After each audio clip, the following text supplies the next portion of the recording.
So today I wanted to talk about some of my favourite books ever.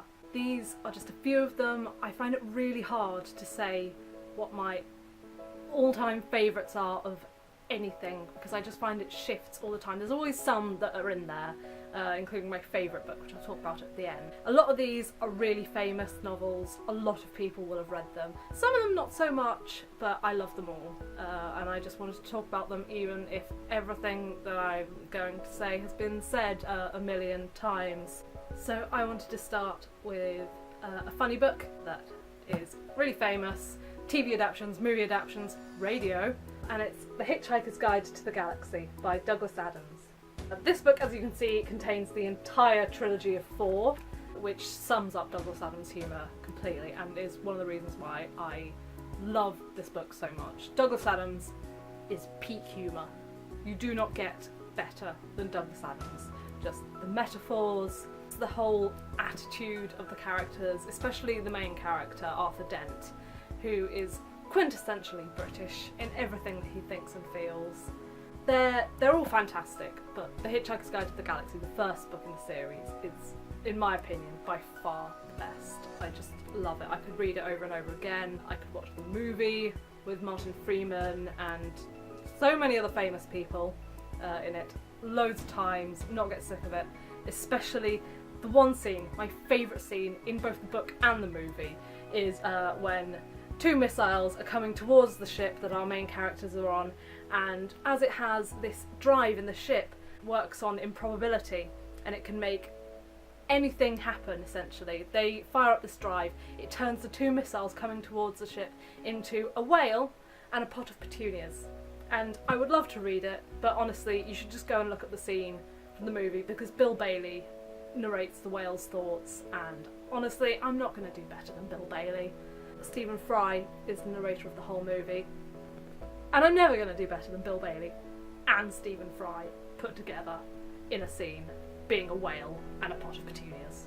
In conclusion, read it. You won't regret it. Unless you're a Vogon. Moving on to a much sadder book. Again, very famous. And you're going to see how basic I am, because this book is The Bell Jar by Sylvia Plath. I like this book because I'm a basic white depressed girl. This book, much more serious in tone, not funny. It documents the journey of a girl. It's semi-autobiographical for Sylvia Plath's life as she's on an internship in New York. She feels like she should be having the time of her life. It says right there on the cover. Instead, she's suffering terribly from depression. It documents her journey as she goes through a suicide attempt. She tries to get help. The book ends with her potentially going on and getting the help she needs, feeling a bit better in herself. Obviously, if you know the story of Sylvia Plath's life, it's not all that hopeful, unfortunately.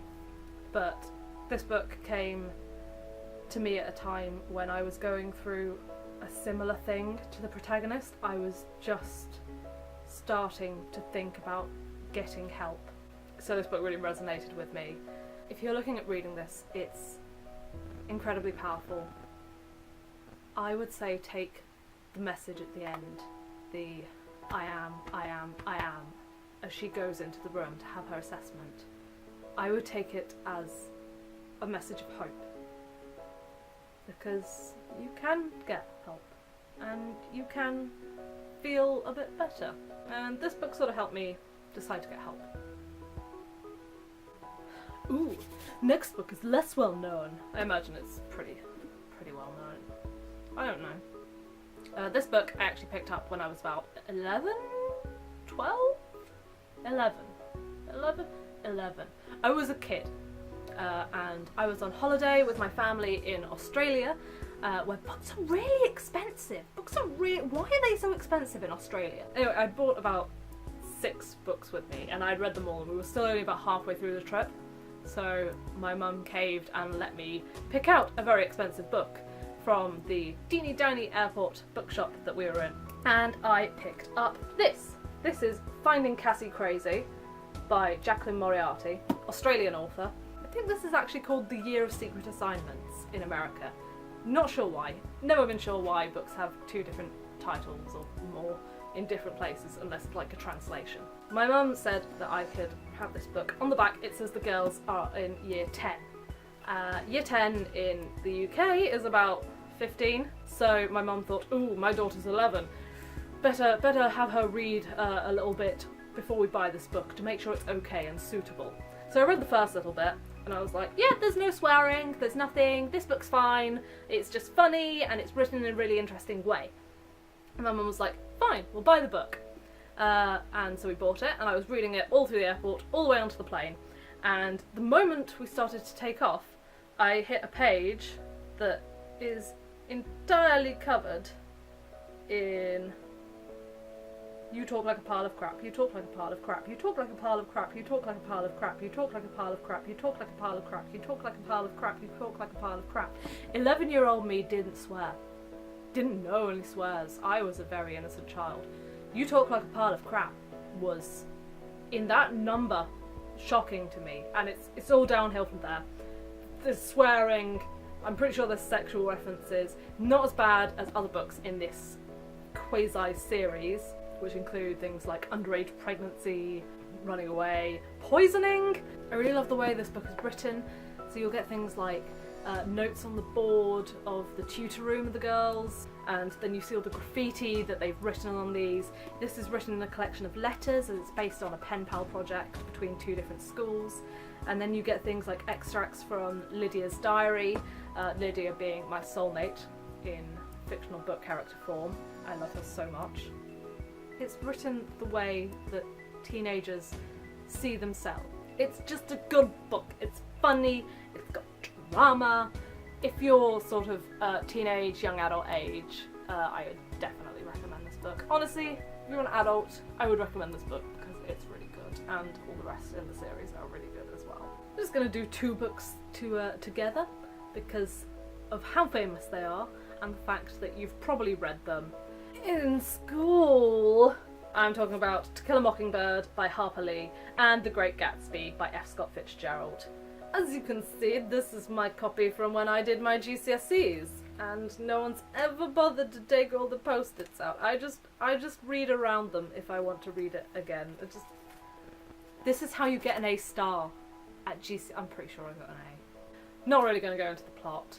I just love the message, the way it's written. I think is beautiful. When we did this in school, my class, we sort of read it together. And by the time my class had read it one time, I'd finished it at least 3 times. I think I was starting my 4th, and then my teacher said, "Now we're going to start looking at individual scenes." I was like, oh, I should probably pay attention to this, shouldn't I? Honestly, you'll probably either love it or your English lessons will have ruined it for you, which is really sad, but I think a lot of books you read in English are a bit... But this is one that genuinely deserves to be taught in schools and read by everyone. Great Gatsby, I did this one in college. It probably has a load of scribbles in the margins. I wasn't going so much for post-its by then. This book is so quotable. There's so many beautiful quotes, the way it's written, and it's so short, so if you haven't done it in school, treat yourself. Just spend an afternoon and read a really beautifully written piece of literature. Just don't make the mistake of thinking that it's really a love story. He's obsessed, and she's a bad person. Another less well-known book, as far as I'm aware. It might be well-known in other countries, I don't know. But this is The Silver Sword by Ian Serraillier. Serraillier? I don't know how to say his last name, but it's a really good book. This one is set during World War II, and when I was a kid, I was really obsessed with not so much the battles and exactly what happened, but how people lived during World War II. And that's what this book is about. These children, they have their father taken away, their mother is taken away by the Nazis, and all they have to hold on to is that their parents said, if we get separated, we'll go to Switzerland, which was neutral during the war, and we will be reunited there. And so that's what they do. There's 3 kids in the same family, and one other boy who owns the Silver Sword. The book is named after Jan, and they sort of find him. He's almost like this feral child, and they travel all the way from Warsaw to Switzerland in the course of a really short book, and they have all these horrible things happen to them, but they're always so full of hope. It's a really incredible story, and it's based on a true story as well. It does have a happy ending. If you like happy endings, stop there. Do not read the afterword, because the afterword of this book tells you what actually happened to this real family. And while some of it is what is genuinely written in the book, other bits are not so happy. So yeah, bear that in mind. It was a bad time, especially to be Polish, or Jewish, or Romany, or gay, or anyone not Aryan. It's aimed at teenagers, older children, and I haven't honestly read it for a while, but when I was in junior school, early secondary school, I read this book at least once a year because I really love it. I'm gonna finish off with probably my favourite book all time. If anyone asks me what my favourite book is, I will say this one. Again, it's really famous, a lot of people will have read it, and as they should, honestly. It's a fantastic book and an amazing series, and that is Northern Lights by Philip Pullman. Special, limited edition, signed and numbered collector's copy. Just, yeah, look at this, look at it. It comes in its own box. Oh, it's so beautiful. It's so beautiful, look at that. It says on the back, Philip Pullman's creation has been recognised as a masterpiece. True dat! I don't have much to say about this book apart from that I love it, and everyone should read it, and so many of my childhood games were based around wanting to be Lyra and wanting to see armoured bears and have a demon like Pantalaimon, and then I grew up with the series, reading it, and every time you read these books you understand so much more. I've read this book more times than I can count. I read it first as a kid when I was about 7, I think.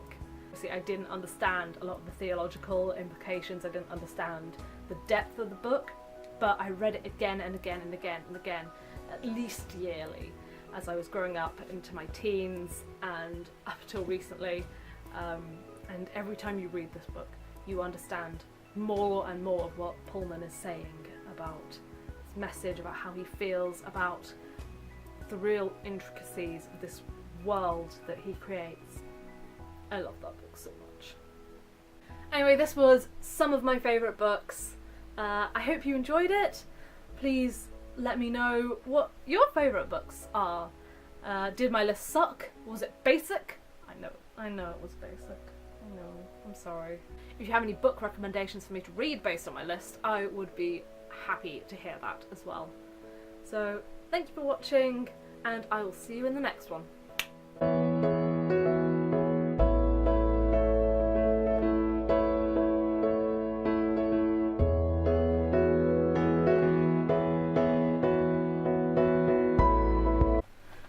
I knocked over all the books.